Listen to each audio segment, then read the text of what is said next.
I'm extremely honored to unfold these verses of the Gita under the umbrella of personal excellence. Bhagavad Gita has a lot to do with an all-round excellence of an individual. But what I'll be doing in these 4 days, using the verses of the 7th chapter of the Gita, using the verses of the 7th chapter wherever I have left the verses in the previous city where I have spoken, using the verses of the 7th chapter from 5th verse onwards, how we can apply this in personal excellence is what we are going to really unfold. I want you to reflect on this example. It seems a king had 4 wives. The first wife he completely neglected. He completely neglected the first wife. And the first wife neglected, but she lived her life. He had a second wife, and the second wife was a wife where the king is to take to the family members of the royal family and nothing else, only to the, if he has to take to the family members, family parties, the king takes the second wife. The third wife was a wife used for going for parties, for pleasure, for giving gifts. And the fourth wife he spent most of the time with. She was a real source of entertainer, and therefore the fourth wife was an embodiment of pleasure, pleasure, pleasure. So the first wife he completely neglected. The second wife only for family functions used to take her. The third wife was for giving some special gifts, going out for some outings. But the fourth wife he spent most of the time in. The fourth he used to spend most of the time. So it seems the king, as he was spending the years like this, it seems he developed some disease and he was on the verge of his deathbed. Please reflect on the story. He was on the verge of his deathbed. And on the bed, he realized, this soul is going to leave this body and go away. And therefore he wanted one of his wives to accompany him. So therefore he first asked his fourth wife, where he spent most of the time in the world of pleasure. He says, I am dying, will you accompany me after my death? And the fourth wife said, right, you have given me pleasure, but after that I don't think there is any pleasure. So therefore I will not come. And therefore she left it since. She said no. The third wife was a wife where he used to go gifts. And therefore when the king asked, can you come with me after my death when I leave this body, willing to die with me? To which the third wife itself said, you have given me so many gifts now, I have to enjoy the gifts that you have given. If I leave you, what will I do with all the gifts that you have given? And therefore she said no. The second wife, when he asked there, go and ask the second wife, so the third wife, the second wife says, I will come up to the grave. I'll see that Anteshti Karma is done. Up to the grave I'll come there, see the Anteshti Karma is done there. But after that I cannot come because I have a family to maintain. So therefore all the 3 wives rejected. And he was so despondent it seems to see nobody is willing to come. And then he found one lady passing that side. She came, touched him and said, I know you can't recognize me because you have always neglected me. I am your first wife. You have always neglected me, so therefore I am introducing yourself. I am your first wife, the neglected wife. But I am willing to come to with you even after your death. And that first wife was nothing but our soul. Please digest this. Our soul is the most neglected entity in our life. The Atma ourself is the most neglected. if you closely observe our life, we spend most of our time in what? In pleasure, in pleasure, in pleasure. That is represents the fourth wife. Right? Or we spend a lot of our time in acquiring this position, that position, right? This sampatti, that sampatti. So therefore aggrandizing wealth, that represents the third wife. Or most of the time we spend on our family, thinking that is everything. That represents the second wife. But what if you closely observe, we have neglected who really I am. As Raman Maharshi used to always say, any problem, somebody comes to Raman Maharshi used to say, who am I? Inquire. Because the Atma, the self, who I am, is most neglected. We are, like the first wife was neglected. And that first wife, symbolically meaning your soul, which is neglected, alone is constantly accompanying us moment to moment. But we have not paused ourselves and asked who really I am. And therefore, friends, reflecting on this story of four wives, right now all of you decide whether you're lost in the world of pleasure, you're lost in the world of gifts and possessions, you're lost in family. I know all of you can justify family is very important. You should not neglect the family. But as you are doing this, are we asking ourselves who real I am? Whatever I acquire, when I have to die there, not even one paisa I can take, not even one member of the family willing. So that who am I is what we have to really inquire. And that is why in the context of the Bhagavad Gita, in the whole context of the Bhagavad Gita, when Arjuna has to fight against the Kauravas, all that aspect all of you know, right? Why as Lord Krishna talks about Atma, about the self? Because Lord Krishna knows that we have neglected who we really are.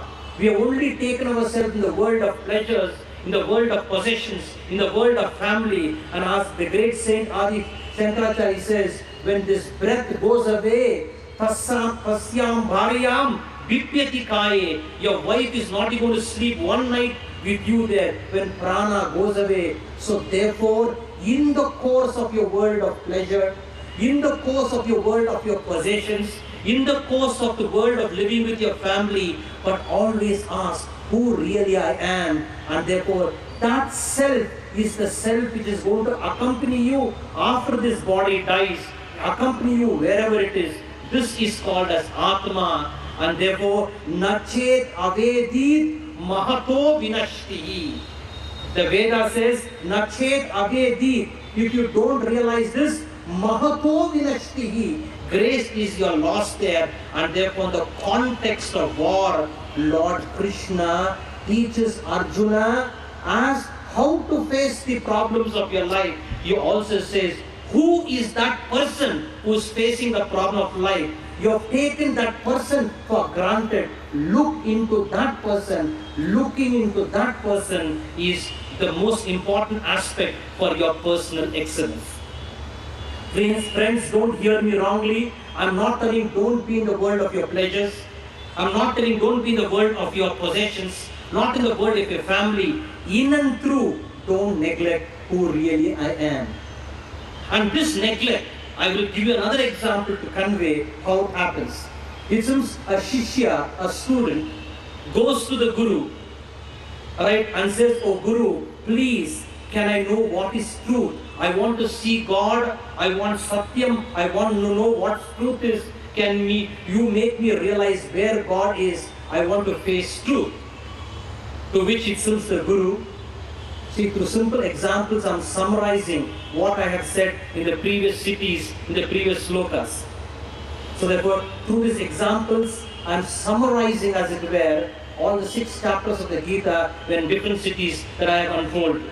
So when the student says, oh Master, please tell me, right, I want to see God, I want to know truth. So the Master says, okay. And therefore, the Master gives him a certain object. He gives him a certain round thing, he gives him a certain object. He says, go to the villager and ask him, how much are you going to give to that object? Don't sell it, but go and find out how much are you going to give it to him. So therefore, this student goes to the marketplace to a villager who is selling vegetables and asks them, how much are you going to give to this object? And it seems the vendor, the vegetable vendor says, I'm going to give you 1 rupee to that object.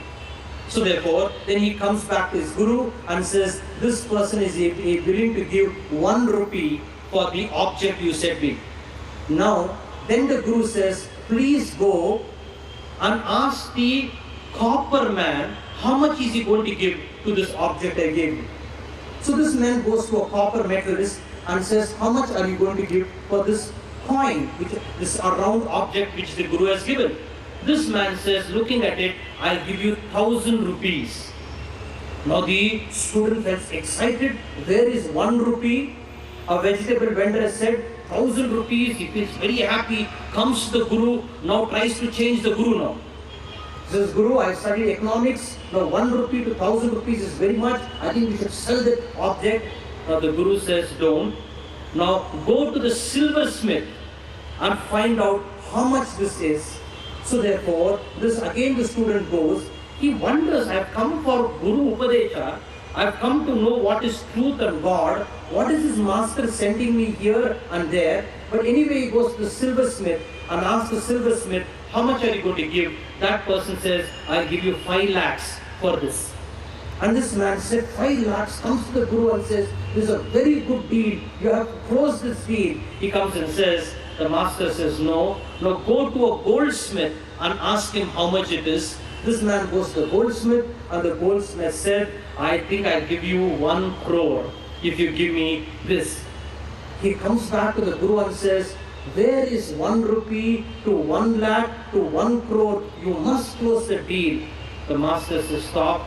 Now go to a diamond merchant and ask him how it is. That man looks at the diamond merchant, looks at his and says, I'll give you a blank check. You fill in however much you want. Comes back. Alright, he says, give me a price. He says, 10 crores. Comes back. When he comes back, the master says, see here, this diamond is much more than 10 crores. But if I have told you to sell, you would have sold it for what? For 1 rupee or 1 lakh. But this is a diamond which is worth about 100 crores. When I read this simple mystical story, friends, this is what we are doing. The Gita's Upadesha is so profound. I am a student of Gita from the age of 20 years. Right? Now I am 50 years. It is extremely profound. Every time I read the Gita, it is like a raga. Every time it is sung, a different flavor opens up. And therefore the Gita is so profound. But most of us will be like that person who will go to a vegetable vendor and just send it away. And therefore the Guru then says, please see, if you want to know, to realize God, to realize the truth, you should sell your life for discovering truth. But what the worldly people do, they sell God to get back their life. He says you should be willing to sacrifice your life for the sake of truth, not sacrifice your life for the sake of wealth. You should sacrifice your wealth and life for truth. But nowadays, we are sacrificing our life for the sake of wealth. If that state is there, you can never understand the Gita. You can never understand the Upanishad. Friends, with this understanding, you should be willing to sacrifice your life for the sake of truth, for the sake of discovering truth. If you have that commitment, Vyavasayatmika buddhihi yekeha kurunandana bahushakahi anantaha buddhayaha vyasayanam. Vyavasayatmika buddhi, that single-mindedness if you have, then you will find that Gita gives you tremendous message how to enhance your personal excellence. For that, this simple statement I want you to digest. Are you willing to sacrifice your life for the sake of truth? Or are you able to, or are you sacrificing truth for the sake of protecting your petty ego or life. If this paradigm shift happens, you find another order of intelligence opens up. The whole Bhagavad Gita, in a simple nutshell, I will say, is giving you two aspects. There is a life, listen very carefully before I enter the verses of the Gita. It is giving you life, all of us are with life right now, and consciousness. It is giving us life. We have a life, we have Chaitanya consciousness. Right? These are the two greatest gifts of life. The greatest miracles of life is we have a life. And also we have a consciousness which can constantly grow. Right? Now, with the combination of life and the consciousness to grow, in the language of yoga, it is called the 7 chakras. Right? In different terminologies. Consciousness we have got, I'm repeating so that you will digest because I'm using new terminologies to understand. We have got a life, we have got consciousness. Now, if you can know how to blend life and consciousness properly, amalgamate your life and the evolution of consciousness properly, then your life is going to be one of contentment. And to be content is the greatest personal excellence in life. What is life? You are extremely effective, but you are not content. You are extremely effective, but you are not content. What is life? Therefore, we are all seeking for tripti. And Lord Krishna in the Gita says, Atmani eva atmana tushtaha. That tushtaha means triptaha bhavati saha purushaha. Who is that person who is atmani eva atmana tushtaha? Who has seen his life and who has seen the evolution of consciousness. That evolution of consciousness you will understand along the 4 ways. But just trust with me and let us go slowly now. When these two are discovered, then you will have tripti in your life. If you don't have tripti, you do not know how to use the amalgamation of consciousness and life properly. There's a beautiful story. It's just a story. I don't think it's true, but extremely symbolic. I tell you, if you can understand this story, you will be enlightened right now. If you are not enlightened in this story, only God only can bless us. Please listen very carefully. It seems Alexander was passing. Alexander was passing that side, and he met a monk, a sadhu. And then he told the monk, please move. I am the emperor. I am passing this side. I am the emperor, please move. He tells the monk. And the monk says, that you are an emperor is one of the greatest illusions. I have come out of the dream that I am an emperor, and you are still in the dream that you are an emperor. You are still in the Nidra Avastha, Swapna Avastha. You are not in Jagrat Avastha. Long back I have come from the dream that I am an emperor, says who? The sadhu. And still you are in the dream that you are an emperor. Now Alexander got extremely confused. He says, I am the emperor, I have conquered half the world. Half the world's wealth is in me. And the monk said, this is one of the greatest illusions that you are in. Now, as this monk was saying, Alexander being an intelligent person, the story goes, a spiritual story, that's all it is. He looks, the words, the eyes, his presence of the monk was so vibrant, so luminous. It was something very illogical, but it was still making sense.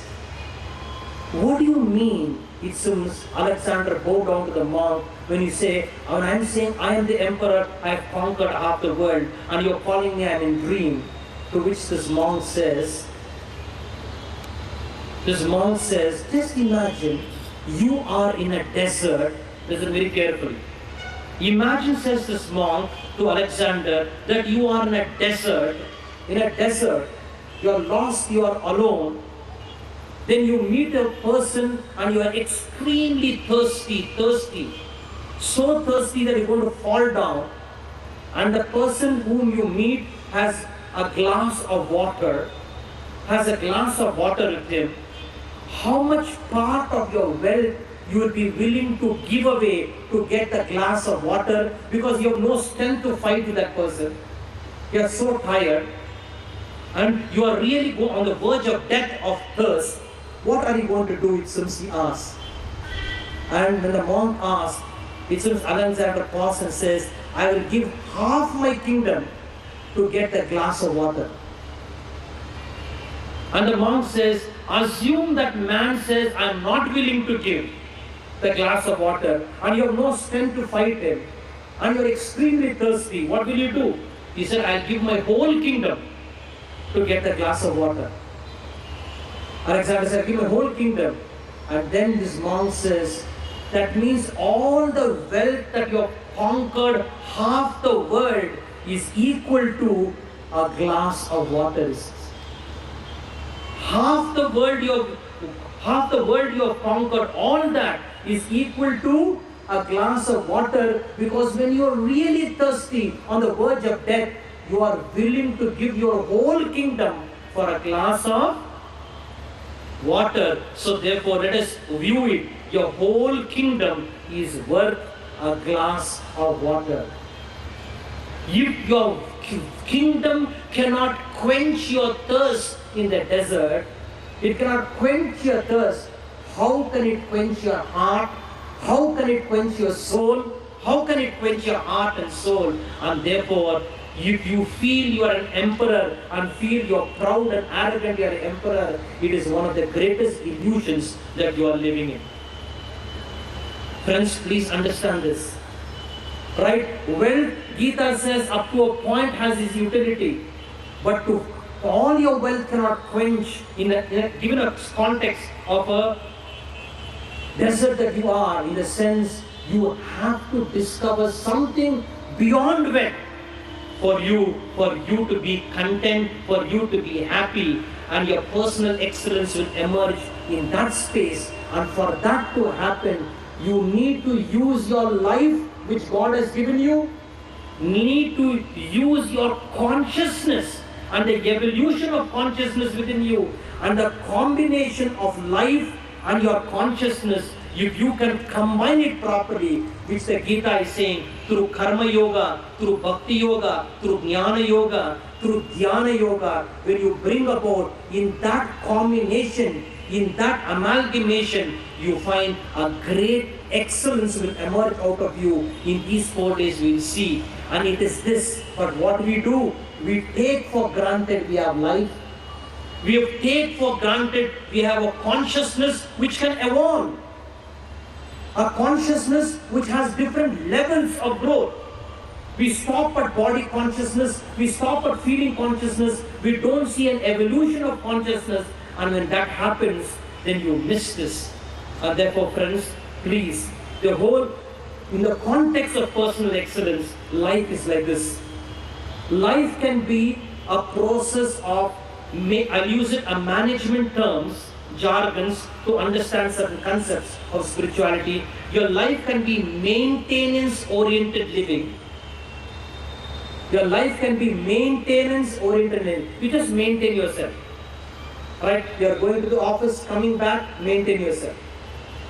Please listen very carefully. It's a little different concept, which most of you will not be familiar with, but therefore understand, and in that context we'll understand personal excellence. Alright? Lot of people live a life, I'll just put my hand like this, maintenance oriented. You just maintain yourself. Roti, kapda or makan, you maintain yourself. Now in the field of economics, in the field of business, and then I'll connect to spirituality now. In the field of business, if you are living your business, your life, only maintaining yourself, you are like this scale, just maintain yourself. Suddenly when the economy changes, something changes, it will just fall down. That's why all business people, alright, they don't live a maintenance-oriented life. The same thing, turn it upward now. It is a growth-oriented life. Not a maintenance-oriented life, it should be a growth-oriented life. When it is a growth-oriented life, in economics something changes, your real estate changes, something changes. If this collapse, you will still maintain yourself.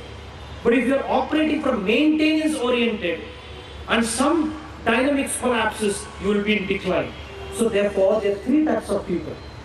One is who live a decline oriented living. Always decline oriented living.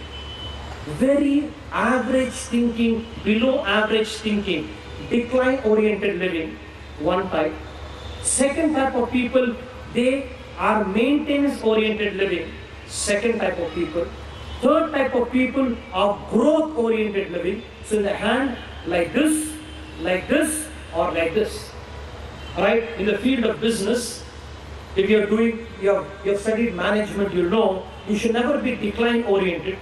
This is called poverty consciousness. Right? Just maintenance is an average rut. In management says don't get caught in an average rut. Right? There is growth oriented living, you are going towards excellence. So deficiency oriented, maintenance oriented, now growth oriented.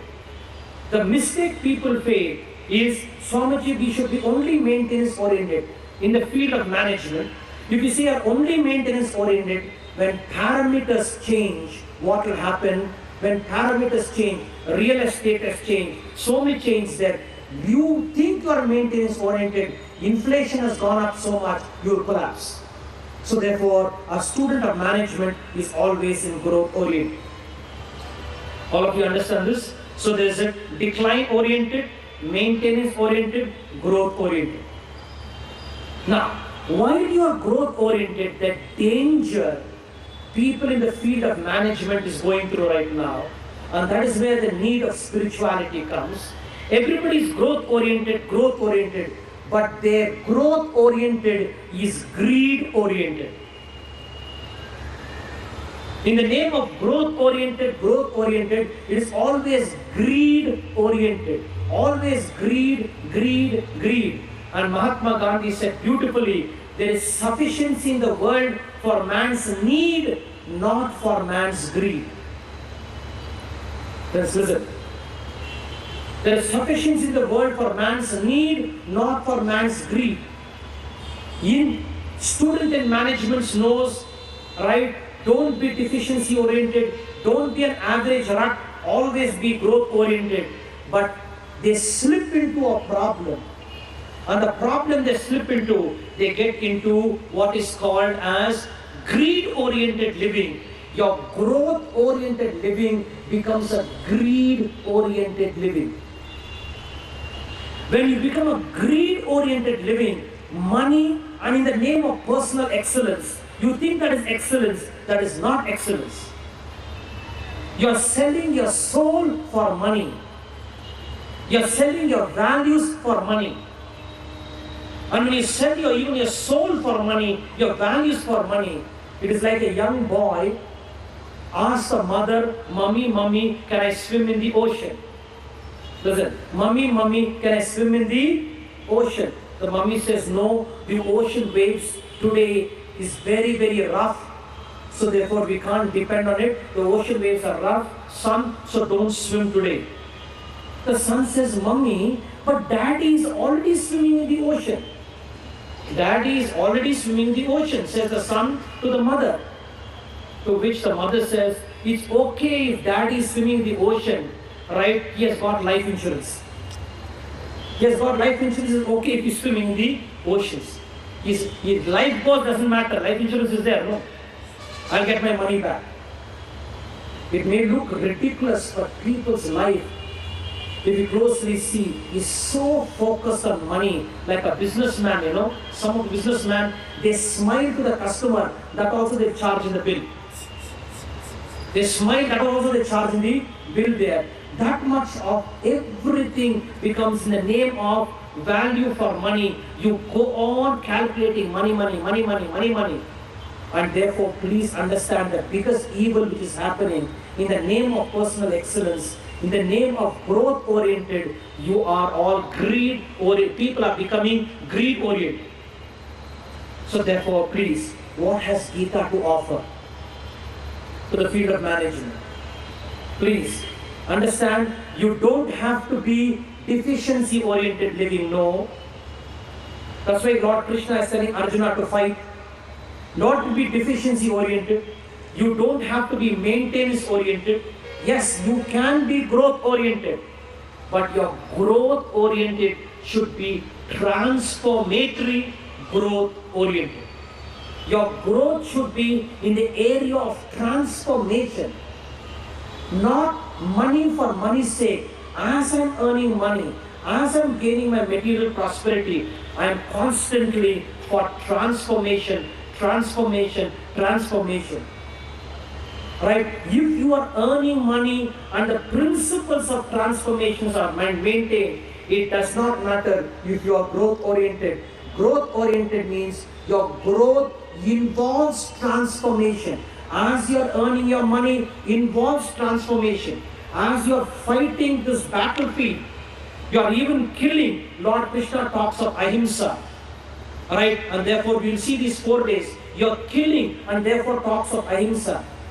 Right? Himsa, and Lord Krishna talks of ahimsa because more than the action, it is the context of the action which matters very much, not the sheer action. So it's not your earning of money. What is the context of earning money? Earn money. Artha Shastra says, Kaundalya and his Artha Shastra says, earn money. But he says, don't earn money out of greed, but earn money out of love, he says. He says, earn money out of love. Don't earn money out of greed. Because the moment you operate from greed-oriented money, if you go, then what happens? You will experience deficiency, deficiency, deficiency, deficiency. And if your life is, you may have lot of money, but always still you experience deficiency, deficiency, deficiency, and deficiency. And therefore, Kaundalya and his Artha Shastra says, earn money, but earn money, please see, not out of greed, but earn money out of love. So therefore, friends, don't be deficiency oriented, don't be just maintenance oriented, be growth oriented as a part of personal excellence. But your growth oriented should be in the area of transformation. As you are earning money, how calm I am. As you are earning money, how less is my ego. As I'm earning money, if my ego is more and more and more, that money is making you more a miserable person. As you are earning your money, is your humility also increasing? As you are earning your money, is your silence and compassion increasing? As you are earning money, is your gratitude increasing? How lucky I am able to earn money. If your gratitude is increasing as you are earning money, if your love is increasing as you are earning money, if your service is increasing as you are earning money, you are growth oriented but not greed oriented, and therefore this is a unique personal excellence from an angle of the Gita. Continue earning money. Don't be kind of deficiency oriented, but always look into the area of transformation. Right now I am giving these courses in different places. Thousands of people are attending. As thousands of people are attending, if my ego builds, oh, I am becoming very popular, oh, Times of India has written like this on me, Deccan Order has written this on me, if my ego is building, then please see, even though growth oriented, my books have sold more a million copies, all this may happen, but if I am feeling grateful that existence is helping me in spreading the message of greatness, if I am grateful, thankful, loving, non-egoistic, then my growth oriented is transformation oriented.